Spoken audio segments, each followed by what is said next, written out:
Eita nós! Vamos dar-lhe a parte no ar e como quinzenalmente sempre acontece no feed do seu, do meu, do nosso Vira Casacas, eu, Gabriel Divan, estou aqui para falar das questões jurídicas, dos tribunais, das leis, dos julgamentos, do direito, das polêmicas que envolvem esse universo, mas sempre falando de uma maneira fácil, descomplicada, desenrolada, desenrolation society, porque aqui é assim, aqui a tarefa é essa. Então, além dos nossos programas semanais, nesse que é um dos podcasts mais queridos e mais ouvidos do Brasil, com convidados incríveis toda semana com assuntos quentuchos, quentaços, Kentucky. Pois é, a gente também tem as nossas colunas e essa é uma delas. Então, numa sexta-feira você vai encontrar Felipe Abal e o RT comentado, né? Histórias que você não imagina, tem cada uma que é duas até. E na outra sexta-feira venho eu aqui para falar no seu estéreo, no seu celular, no seu computador, no seu fone, no seu ouvido, a respeito dessas coisas incríveis que às vezes o cara fica assim, tá, mas eu não consigo entender, eu quero palpitar, eu quero participar dos debates, eu quero que as pessoas saibam que eu tenho opinião. O problema é que isso é tão chato, Gabriel, isso é tão difícil, isso aí parece que estão falando em outra língua. É, às vezes é. Essa é a grande questão. Às vezes, literalmente, é. Mas a gente vem aqui para quê? Para tornar tudo mais fácil, para jogar o debate de uma maneira mais mastigada, mais picadinha. E aí você se sente que nem aqueles caras poderosos dos filmes, assim, que sempre tem um assessor que o cara diz assim, fulano, resuma para mim, né? O cara não perde tempo nem lendo o jornal, né? Ele tem alguém que lê para ele, né? É, tem uns caras que são assim, né? Depois ele termina o seu café da manhã e pega o seu helicóptero, né? Ah, aqui você é o patrão. Você é a dona, você é a chefa, você é o manda-chuva. Eu resumo tudo para você e você tem amplo direito de usar isso nas rodinhas de conversa, né? Faz sempre aquilo que eu sugiro, né? As pessoas estão falando de um tema e aí você chega lá, escutou a parte, né? Você é engenheiro, você é dentista, você é manicure, você é sei lá o quê. Aí você chega assim, ó, pois é, apesar de não ser da área, eu andei lendo sobre o tema, bah, aí despejo a parte ali, daí a galera fica, opa, não é que a pessoa sabe das coisas? Pois é para isso mesmo que serve o nosso à parte, a nossa coluna. E é engraçado falar essa coisa de você ser ou não ser leigo ou leiga no tema jurídico, porque é assim que eu vou começar o debate desta semana, desta coluna que está saindo aqui na sexta-feira, que é véspera de eleições municipais, hein? Ei, dor de cabeça, né? E é também véspera de um programa muito especial, o Vira Casacas número 400. Caramba, tá chegando aí. Mas eu inicio essa conversa, né? Vamos deixar as surpresas e as coisas para depois. Vamos falar aqui do que a gente tem para falar. Nós temos pouco tempo, né? O mocinho olha para a mocinha em cima da moto, né? Numa ponte com sirenes ao fundo, assim. Nós temos pouco tempo. Pois é. Então, você que eventualmente é leigo ou até que é, como eu, jurista, pensa um pouquinho. Como é que você achava que eram certas coisas relativas aos processos, aos tribunais e às leis quando você era criança, né? Eu vou contar pelo menos duas aqui. Eu vi aquele desenho animado, né, que aí o bandido era preso no faroeste lá e ia para cadeia, mas daí pagava a fiança e saía. E eu pensava assim, nossa, quando eu crescer eu quero ter dinheiro, porque caso eu seja preso é só eu pagar a fiança. Olha, eu não estava tão errado assim, porque se você tem dinheiro. Bom, não vamos entrar nesse assunto no momento, mas a fiança, a gente sabe que você não está simplesmente pagando para ir embora, né? Que nem no joguinho do Banco Imobiliário lá. Não, você está pagando por uma cautelaridade, por uma liberdade provisória. Mas eu achava que a pessoa assim, ué, o cara paga um dinheiro e quer dizer que ele não precisa mais ficar preso? Então é assim que funciona, né? Eu demorei um pouco, né, para entender que a coisa não era assim, e aí depois, é claro, o cara aprende como é que funciona corretamente a questão. Mas a coisa mais louca que tinha, que eu vou dizer para vocês até hoje, ela faz sentido, é quando eu via um filme, uma novela, uma notícia, alguma coisa sobre um julgamento, por exemplo, no tribunal do júri. Daí eu pensava assim, tá, o fulano, o X matou o Y. Então, né, tem o advogado do X que defende ele, E a família e os amigos, é assim que eu pensava, a família e os amigos do Y, que foi a vítima, contratam um advogado também de acusação, que é para os dois brigarem no tribunal para decidir, afinal de contas, né, se o cara é culpado ou inocente. Eu realmente achava que quando tu tinha dois lados em conflito, um estritamente tinha um interesse, estava assim representado, e o outro a mesma coisa. Eu não sabia, quando eu era criança, né, que tinha Ministério Público, que representava a coletividade em um crime de ação pública que, não interessando quem é a vítima ou não, tu vai ter uma representação a partir de um poder, no caso do MP, de um órgão instituído, que vai fazer uma acusação. Esse promotor, essa promotora, no caso de um júri, por exemplo, não tem nada a ver com a vítima, não é parente, não é amigo, não está lá para defender a raça, a causa. Não, essa pessoa está exercendo uma função pública. E por que eu estou dizendo isso? Por que eu estou lembrando do que o Gabriel, né, o inocente, o bobinho Gabriel, quando era pequeno, achava? Porque, volta e meia, eu, na qualidade de professor de processo penal, eu instruo os meus alunos a tomar cuidado, porque tem aquela coisa, né? Sempre que você é de uma área técnica, você faz uso de termos, de nomes, nomenclaturas, mecanismos, procedimentos, padrões, que para você fazem todo o sentido do mundo. Agora, para outras pessoas não fazem. Então, às vezes, a pessoa quer dar um pitaco sobre o que ela não entende e ela acaba falando uma coisa que, para quem é da área, para quem tem mais conhecimento, pode soar incorreto, pode soar bobo, pode soar até engraçado, pode soar irônico. E, nesse caso do direito, acontece bastante. Por quê? Primeiro, porque é uma área que, volta e meia, todo mundo gosta de tentar dar pitaco, né? E, por ser também uma questão de sistema operacional social, as pessoas elas estão, de certa maneira, livres para dar pitaco. Agora, não significa que os pitacos vão ser certos, né? E que vão ser pertinentes. E geralmente não são. Mas, quando acontece de um uso errado de algum termo, de alguma expressão, ou o cara pensar que alguma coisa é de um jeito e na verdade é de outro, a gente não pode simplesmente debochar e a gente não pode simplesmente crer que a pessoa não sabe nada e ponto final, porque tem coisas que quem é leigo acha, e eu vou mostrar para vocês, que, de certa maneira, fazem tanto ou até mais sentido do que aquelas que são as verdadeiramente colocadas para serem usadas por quem é especialista na área e como é que as coisas deveriam funcionar nessa área. Um exemplo que todo mundo que começa a estudar processo penal acaba sabendo é que se popularizou no Brasil a expressão da queixa, né? Ah, eu vou lá na polícia dar queixa do cara. Eu vou lá dar queixa da fulana. Eu vou lá botar uma queixa nele. Isso aí, pessoal, nada mais é do que você registrar uma ocorrência contra alguém, ou seja, você registrar um boletim de ocorrência ou um termo circunstanciado, por exemplo, que faz com que uma pessoa supostamente deve ser investigada ou deve ser apontada como autora de uma infração. O da queixa, na verdade, é um nome equivocado, porque existe uma coisa no processo penal chamada queixa, mas não é você ir lá dar a ocorrência, não é você ir lá fazer o BO, né? E não é o BO esse aí, eu tô com os BO hoje em dia, tomara que você não esteja com nenhum, porque isso é bem ruim, né? Tomara que seja o BO da gíria, esse seu aí, e não um BO de verdade. Isso tem a ver, queixa, com uma ação penal privada. Tem certos tipos de crimes que, ora vejam, são que nem, né? Não que nem assim igual, né? Mas são mais ou menos como o Gabrielzinho pensava lá. Tem certos crimes que o bem jurídico afetado, aquilo que é o cerne da discussão, diz mais respeito à pessoa, ao ser privado, do que à sociedade, à coletividade, à ordem pública. Então tem alguns crimes, por exemplo, né? A difamação, a injúria, pelo menos nas modalidades mais simples de injúria. Você está falando de um crime que tem mais a ver com a vítima e com a situação do que com o Ministério Público, com toda a coletividade. Então, esse é um tipo de crime que a própria pessoa ofendida tem que ela ir entrar com a ação penal. Não é o MP que faz uma denúncia, é você aí que faz uma queixa. Então, queixa, crime, queixa é uma coisa que você promove enquanto uma ação penal num certo tipo de crime que depende da sua atividade.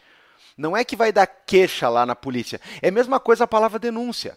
A palavra denúncia é a ação penal promovida pelo Ministério Público. O Ministério Público entra com uma ação tentando fazer alguém ser condenado por um crime. Ele entrou com uma denúncia. Então as pessoas falam assim, ó, a fulana fez uma denúncia contra ele lá na queixa que ela deu na delegacia. Tecnicamente, quem faz denúncia em direito processual é o Ministério Público quando entra com uma ação penal contra alguém.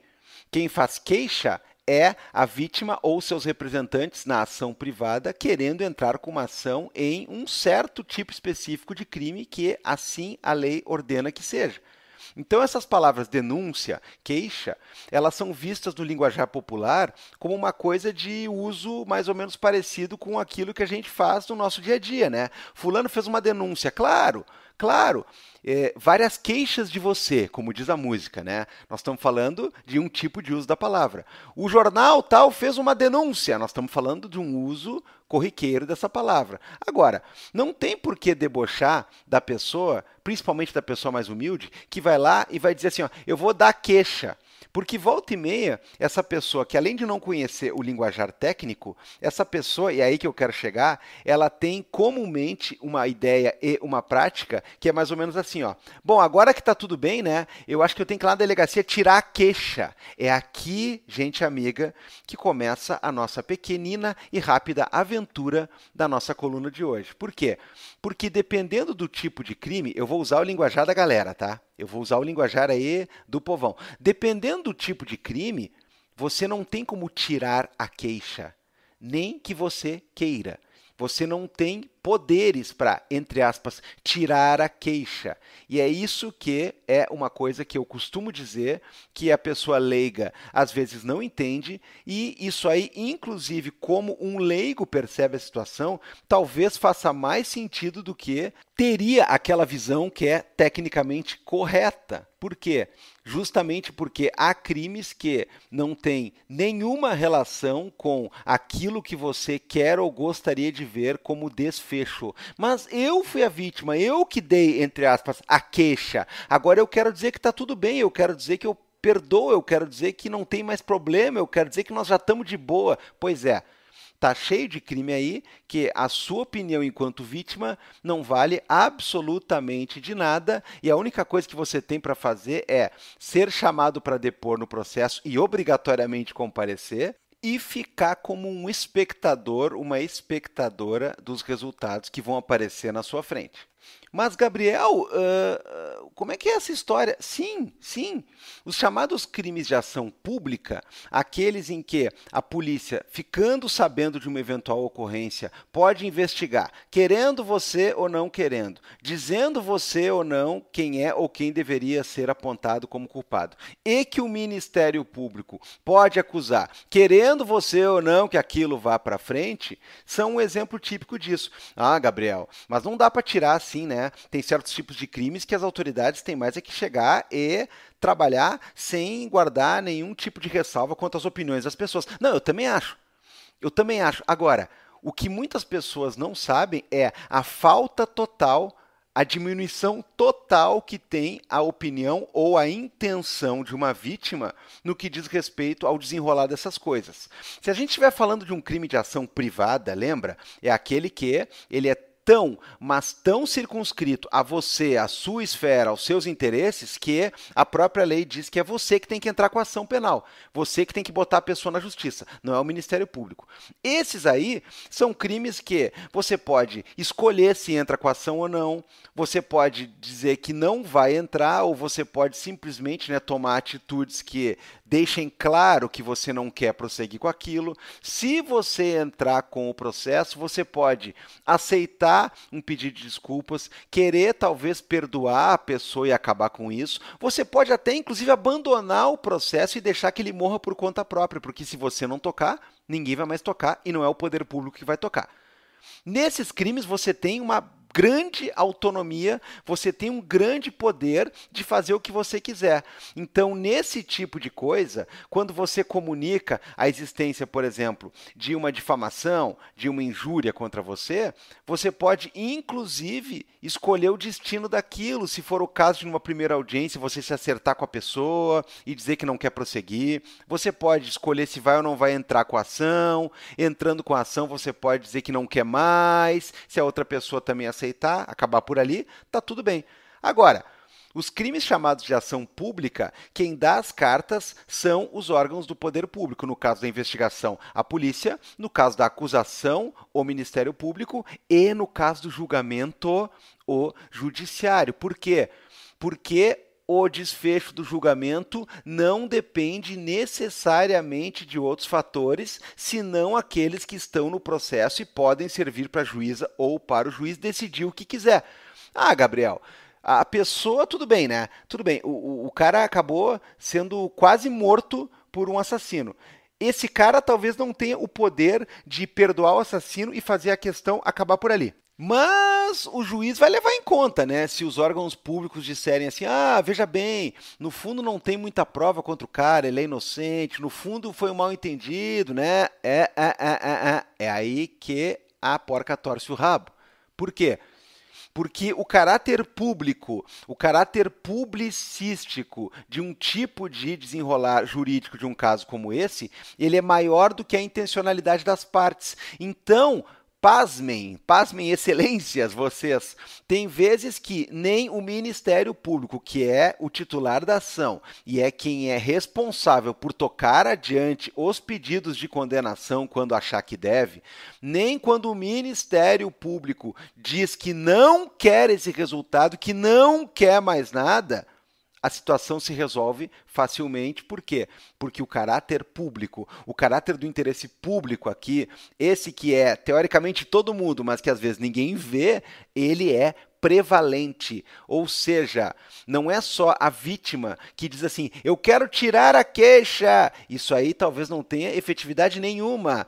Até o Ministério Público, entre aspas, querer tirar a queixa, ou seja, querer pular do trem com o trem já andando, não é suficiente para o trem parar de andar. O trem vai chegar no seu destino muitas vezes e é um destino que tem horas que ninguém quer, mas ele vai chegar.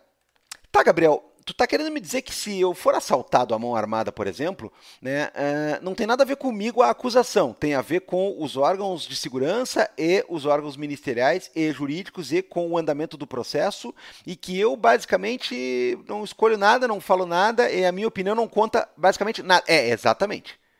Exatamente. Tá, mas e se eu for dar um depoimento lá e disser assim, ó, olha, eu percebo que o meu agressor, que o meu assaltante estava visivelmente drogado, eu vi que o cara estava mal, e agora, escutando o depoimento dele e a defesa dele, eu percebo, entre outras coisas, que o cara buscou tratamento e eu queria deixar isso de lado, eu quero dar uma força pro cara, eu quero que o cara não seja condenado, puta, é mais alguém na prisão, vai dar ruim pro cara, quem sabe a gente não acaba por aqui. Esse seu depoimento, que pode muito bem ser dado e pode ser uma coisa a ser levada em conta dentro do processo, ele não tem obrigatoriamente força nenhuma. Então, o que você acha sobre o seu próprio caso num cenário de ação penal pública? Não interessa. Ou, não sejamos tão drásticos, né?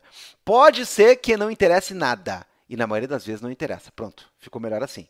Porque pode ser que ele interesse, mas ele não tem obrigação nenhuma de interessar. Então, veja só que interessante, né? O seu conflito, do qual você, teoricamente, é vítima e ou protagonista, você é uma das pessoas que tem menos voz, menos opinião a ser considerada sobre ele, tá? Esse é um aspecto interessante. Esse é um aspecto que muitas vezes os leigos não entendem, né? Tá, peraí, mas tem um promotor falando por mim, e tem um juiz julgando, e tem um advogado falando pelo cara, e eles decidem uma coisa que não tem nada a ver conosco aqui. E tem mais um detalhe, se for um crime de ação pública, o promotor não está falando por você, pelo seu interesse. Ele não é como se fosse o teu advogado de acusação. Ele é o, entre aspas, advogado de acusação da coletividade, porque é interesse da coletividade em apurar aquele crime e, se for o caso, ver aquele culpado, se assim for determinado, sofrer uma punição. Então, não. Lamento informar a senhora, o senhor, o conflito não é mais seu, né? Quando vai parar na investigação policial, no indiciamento e numa acusação em juízo, o conflito não é mais seu. Você é alguém que vai ajudar o juiz a construir uma versão desse conflito que vai ser oficializada. Então você vai lá dar um depoimento. E eu vou dizer de novo, hein? Se você puder dar depoimento, você é obrigado a dar, a menos que eles queiram te dispensar. Então, não tem arrego aqui, meu. Ah, porra, eu não vou decidir nada, a minha opinião não vai ser levada em conta, eu vou só responder meia dúzia de perguntas que eles fizeram lá, então eu não quero ir. Não tem não querer, meu galo. Não tem não querer, minha filha. Pois é, pois é. Então veja que coisa interessante. A sua opinião, ela pode servir de start para começar uma investigação, mas dependendo do tipo de crime, não tem mais como parar, não tem como tirar a queixa, não tem como você dar pitaco, não tem como você ser levado em conta. É muito louco, né?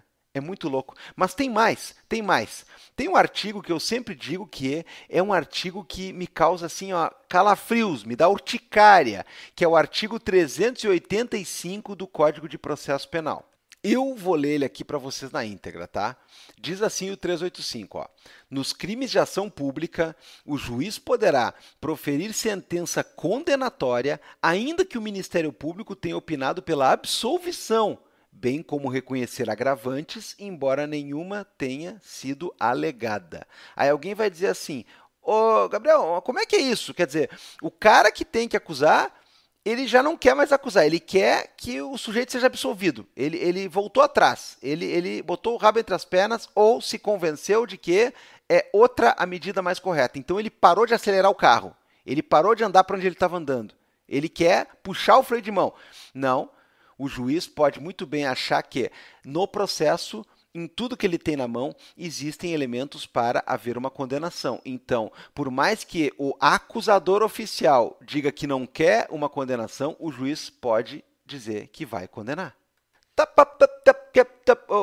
Gabriel, peraí. Você deve estar pensando assim. Em primeiro lugar, como é que aquele negócio ali tem agravantes que não foram alegadas? Ele pode... Sim, pessoal. Sim, até porque isso não é uma coisa tão sem sentido. Por quê? Uma coisa é você acusar, mostrar as provas, mostrar outros elementos que sirvam para que aquele caso mereça uma condenação por aquele crime na circunstância e elementarmente dotado de X ou Y fatores, tá? Agora, a lei oferece circunstâncias agravantes, por vezes que são genéricas e que têm a ver com a questão fática que está sendo colocada. Por exemplo, a reincidência é uma circunstância que agrava a pena. Então, se você tem uma outra condenação anterior que data de pelo menos de 5 anos, né, de extinção da punibilidade, de cumprimento da pena, e você está sendo condenado de novo agora, a pena vai ser amplificada como uma medida punitiva a mais, porque você acabou de cumprir uma outra pena, você acabou de, entre aspas, teimar de novo. Então, não adianta dizer assim, mas o cara não pediu para ele ser considerado reincidente. Reincidente você é. Se ocorrer a situação fática da reincidência, você é reincidente. E aí, outros fatores que podem ser trabalhados com base no que o juiz tem de fato na frente dele na hora de decidir o caso. Se o crime foi praticado contra ascendente ou contra descendente, ou contra irmão ou contra cônjuge, por exemplo, isso aí pode ser um fator de agravante. Contra criança ou contra pessoa maior de 60 anos, isso aí pode ser um fator agravante. Ou seja, não é tão fora da realidade assim o juiz considerar agravantes que a acusação não trouxe na sua argumentação, não trouxe no seu menu. Por quê? Porque as agravantes aqui elas vão ter relação com a circunstância fática do caso. O juiz não pode dizer assim, olha, já que ninguém falou que o cara é reincidente, eu vou fingir que eu não vi aqui. Até na questão do júri, existe uma possibilidade disso não ser levado em conta porque a lei menciona que as agravantes têm que ser mencionadas pelas partes nos debates lá. Mas, em relação a outros tipos de processo, não tem essa mesma menção.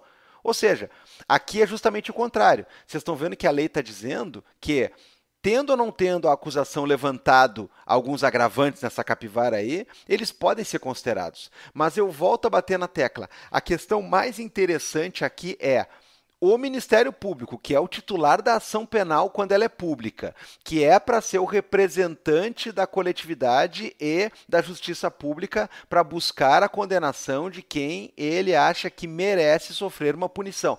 Quando essa agente passa a dizer que quer uma absolvição, é porque a pessoa que é o teu inimigo parou de te atacar. É porque o time adversário não quer mais fazer gol. E ainda assim, o juiz vai lá e decreta pênalti. Então, ó, já que ninguém está fazendo nada aqui, pênalti para esse time, porque não vai acabar empatado isso aqui de jeito nenhum, né? Aquela analogia futebolística bem canalha, né? Bem cachorra, que volta e meia aparece. Mas é verdade.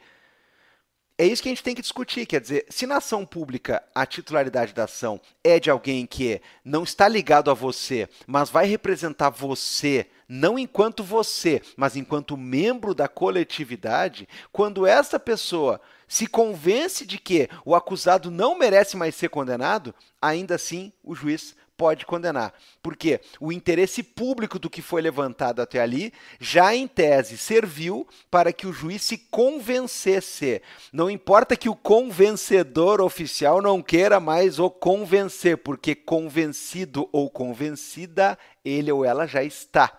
Que coisa louca, né? Que coisa louca.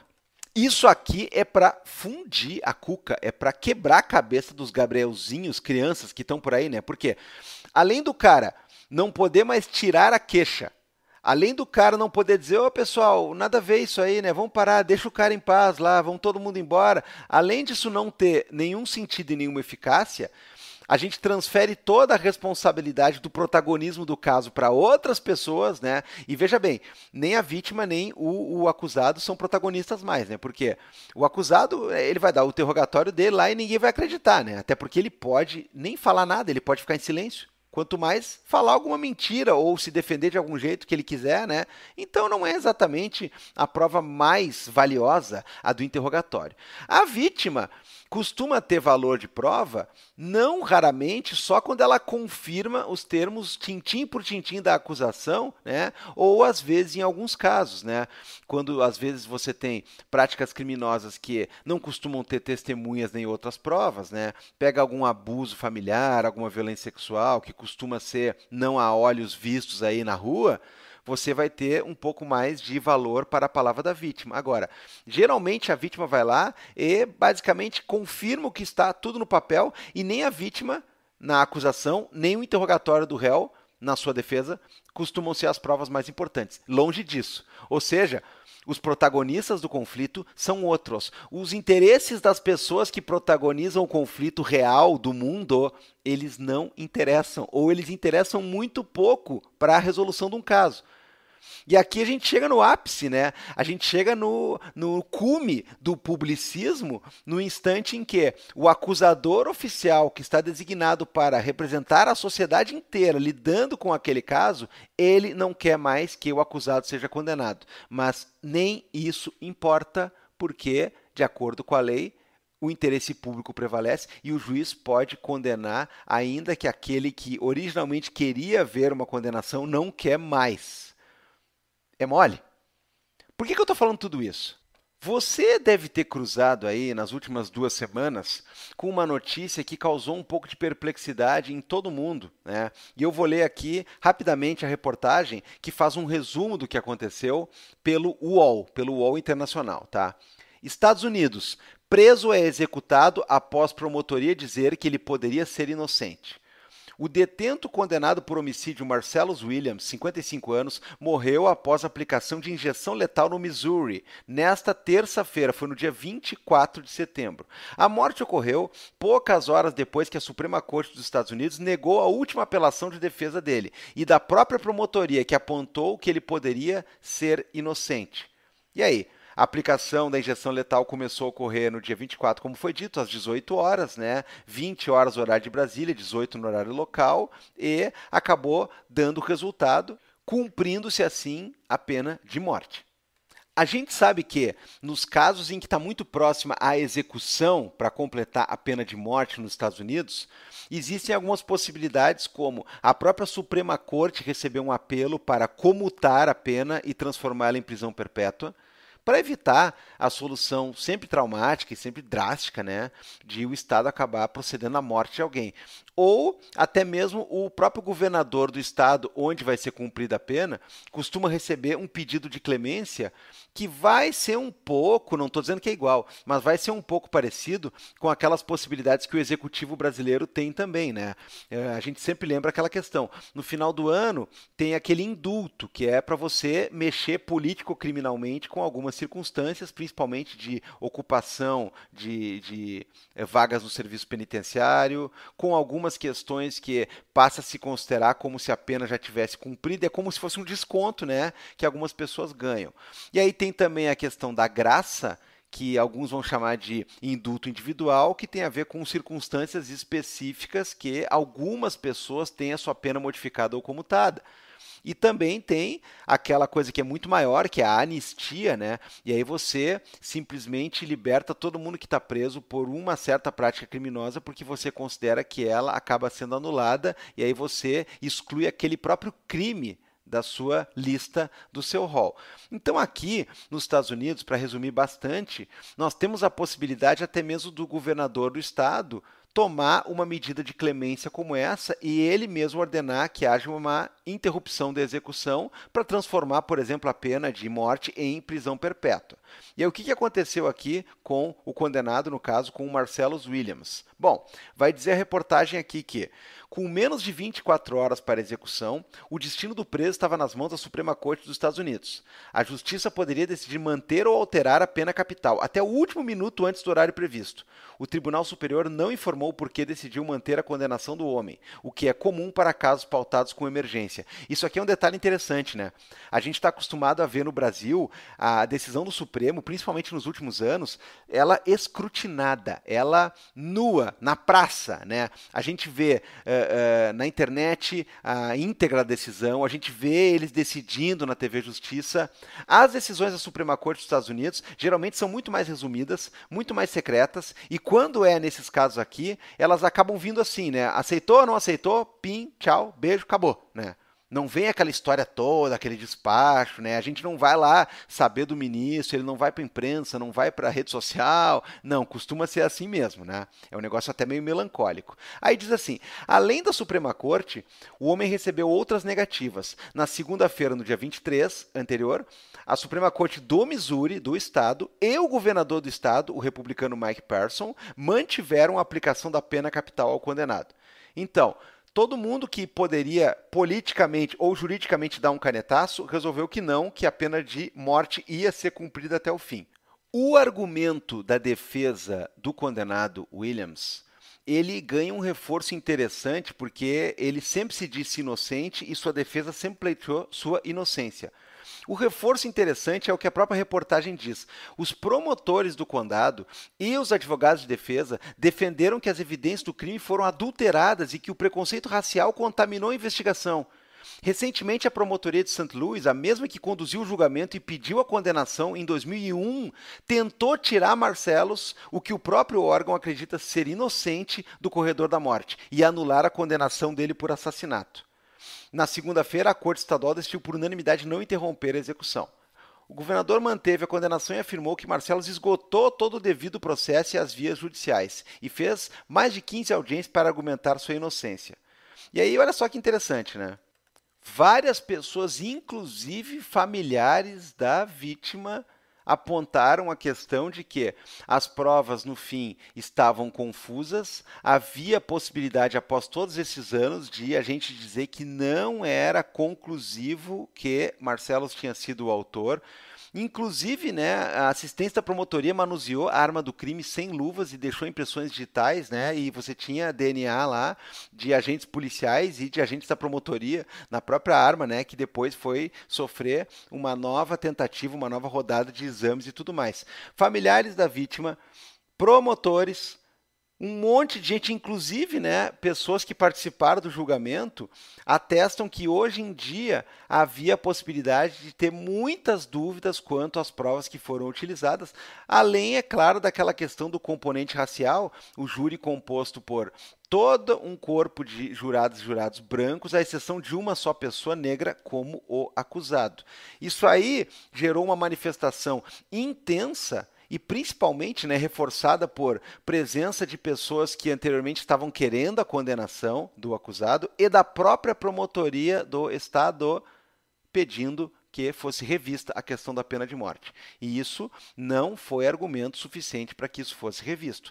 Eu não quero fazer uma comparação entre as situações que eu trouxe aqui do nosso direito, porque a gente sabe que aqui nós temos uma outra questão que é lá, principalmente nos Estados Unidos, né, quando a promotoria não quer levar um caso adiante, eles têm uma autonomia até maior que a nossa. Quando eles acham que não tem um caso a ser montado, eles não entram para perder e muitas vezes eles não têm o que fazer para comprovar alguma coisa e acabam desistindo do caso. Aqui nós estamos falando de um pedido quase que político e humanitário para que um tipo de pena seja revista. Ninguém estava dizendo simplesmente que ele tinha que ser solto automaticamente da cadeia e pronto, e ninguém está dizendo que é correto um mesmo caso ficar sofrendo várias avaliações judiciais até dizer chega. Não. Agora, aqui nós estamos falando de um pedido e é mais um exemplo, ainda que um pouco distante do nosso, de situações em que não há opinião que vá se levar em conta, nem que seja de envolvidos no caso, nem que seja de promotoria, quando a gente já tem uma decisão judicial que pode estar e se dá por fixada. São muitas questões envolvendo isso e é claro que, sem dúvida nenhuma, é mais dramático um pedido como esse, ainda que seja um pedido de perdão, de clemência, um pedido de você mudar na última hora o resultado por uma questão de que há, nesse caso, pena de morte envolvida, e essa não dá para voltar atrás de jeito nenhum, né? Não dá para fazer um paralelo tão, assim, digamos assim, adequado com o que eu estou falando em relação ao nosso Código de Processo Penal. Mas o que eu quero deixar de interessante para vocês aqui é a questão do protagonismo quanto ao caso. A questão do fato de que não é suficiente vítimas, não é suficiente envolvidos, não é suficiente promotoria. Tanto lá quanto aqui, em vários tipos de cenários diferentes, a gente percebe que aquela apreciação que eu acho até natural que uma pessoa tenha, que uma pessoa leiga periga ter como a mais lógica de todas, que é a de que, porra, se a vítima está dizendo, se os envolvidos estão pedindo, se a própria promotoria não está mais querendo, por que diabos isso tem que prosseguir do jeito que está? É justamente esse caráter publicístico, é esse afastamento da forma como a gente resolve o conflito para com o conflito em si e os seus personagens principais que eu quero colocar em discussão para que vocês entendam que quando a gente afasta do privatismo, quando a gente afasta um conflito e sua resolução jurídica de uma solução entre as partes que se entendam, né? Eles que são brancos que se entendam, como diz o ditado, a gente está falando do quê? A gente está falando de uma necessidade primordial de uma tese jurídico e política que tem a ver com a própria forma do Estado, como a gente o concebe, né, do Estado moderno, que é, precisamos de uma esfera imparcial e superior que não esteja de lado algum deste conflito para poder decidir com base não só numa casuística, não só numa decisão de ocasião ou de momento, numa decisão passional, mas sim numa decisão baseada em parâmetros legais pré-estabelecidos. Então, em tese, é por isso que tem lei, é por isso que tem pena estabelecida em tabela em lei, é por isso que tem um juiz que não é parte, ele é, portanto, imparcial. E se a gente quiser chegar mais longe, é para isso, inclusive, que existe o próprio Estado, né? A própria questão da jurisdição enquanto um poder-dever do Estado e do Estado em si, né, existem para isso, para a gente ter essa terceiridade em relação aos conflitantes ou os conflitivos. Então, lá você tem uma pena que já está estabelecida e pode dar um cavalinho de pau, talvez com base em algumas decisões um pouco antes de ela ter o seu último desfecho, que é diferente do cenário que nós temos aqui, onde um interesse público faz com que a alavanca esteja trancada, ou seja, dependendo, não há mais outro desfecho possível, ainda que pareça que os responsáveis por acelerar esse trem já tenham puxado o freio e já tenham desejado dar outro destino para a situação antes mesmo dessa colisão ou dessa chegada no ponto final acontecer. É muito engraçado, né? É muito engraçado, quer dizer, A gente sempre lembra daquele exemplo, né, do estrangeiro, do Camus, né, daquelas pessoas que estão falando sobre o caso, e aí parece que o cara tá lá como se fosse um bobo, né? Ele olha e diz assim, olha, o cara falando por mim, o outro falando contra mim, e todo mundo falando do que eu fiz, e ele tá ali como uma espécie de dois de paus, né? Qualquer coisa parecida. E isso se torna, inclusive, mais engraçado e mais dramático quando você percebe que você pode acender uma fagulha de uma investigação e ou de uma suspeita e de um caso criminal e você já não tem mais nenhum controle para apagar essa fagulha, mesmo que ela ainda esteja pequena a determinado ponto quando você está querendo mudar de ideia. Não dá uma agonia em vocês isso? Assim, em mim dá uma agonia. E essa agonia fica até hoje, de certa maneira. Né? Eu já não sou mais o Gabriel pequeno que não sabia nada, que supunha as coisas com base no que ele via, sem entender muito. Eu já sou alguém que entende alguma coisinha, mas essa agonia permanece de certa maneira. É impressionante perceber que uma coisa que um leigo entende, quer dizer, olha, eu acendi o fósforo, só que agora eu quero apagar o fósforo. Dependendo da circunstância, é melhor, é mais fácil, é mais civilizado e é mais interessante você ouvir a pessoa e ouvir os envolvidos e perceber como é que esse despejo poderia se dar de uma maneira diferenciada. Ou como é que ele nem tem que andar para frente. Mas, em determinados casos, isso não vai importar. Eu vou dizer de novo, eu não estou dizendo que todos os casos eles poderiam estar simplesmente à mercê dos envolvidos. Né? Olha, por exemplo, aquela questão da Maria da Penha. Né?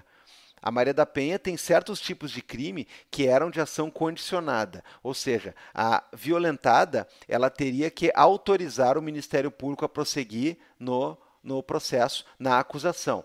Isso, dependendo do tipo de crime, lesão corporal, por exemplo, não existe mais.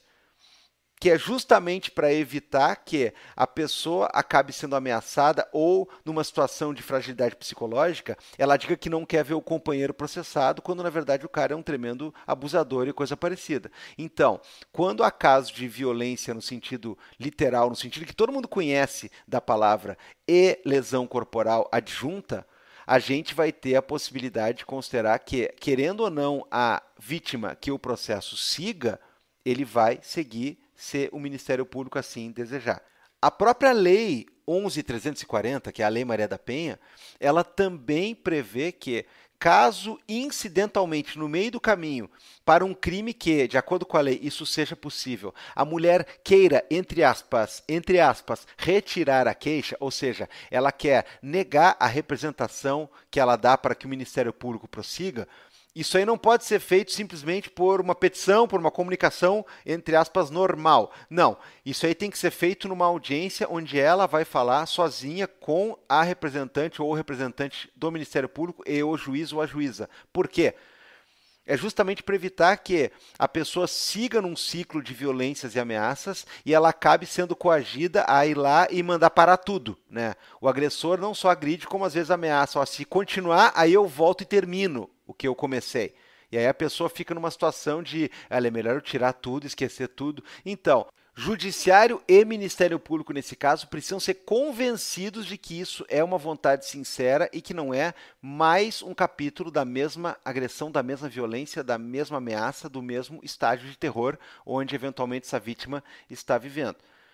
Então, existem esses casos que, sim, a gente tem que ter um controle a partir não da vontade das pessoas, mas sim da necessidade das autoridades agirem. Existe esse corte, existe esse parâmetro. O que eu acho engraçado é que, às vezes, ele é longe demais, né? Às vezes tem situações que eu sempre penso comigo, sim, a pessoa poderia e gostaria de tirar a queixa, mas ela não pode. Confessa pra mim, né? Tem casos em que daria pra resolver assim, né? De boa, né? Você não acha também, não? Ou será que esse é só o Gabriel criança ainda falando, né? Bom, eu já não sou mais tão criança a ponto de saber tudo, como diria Renato Russo. E é por isso que eu me despeço na semana de hoje, deixando você com alguma pulguinha atrás da orelha aí, com alguma possível reflexão, mas mais importante, deixando você com o pedido de que, se possível, apoie o Vira Casacas. Se possível, vá lá em apoia.se/viracasacas ou em orelo.cc e deixa pelo menos R$ 5 pra gente lá. A gente precisa tanto. A gente é um programa quatrocentão aí, nós precisamos do seu apoio, nós não temos patrocínios masters, nem rabo preso com ninguém. É por isso que, sim, Virar Casacas merece, vai lá, merece. 400 episódios de história, desde 2017, colunas aí a cada 15 dias, tipo essa aqui, que daqui a 15 dias você vai ver de novo. Depois que eu der tchau agora, tchau, agora.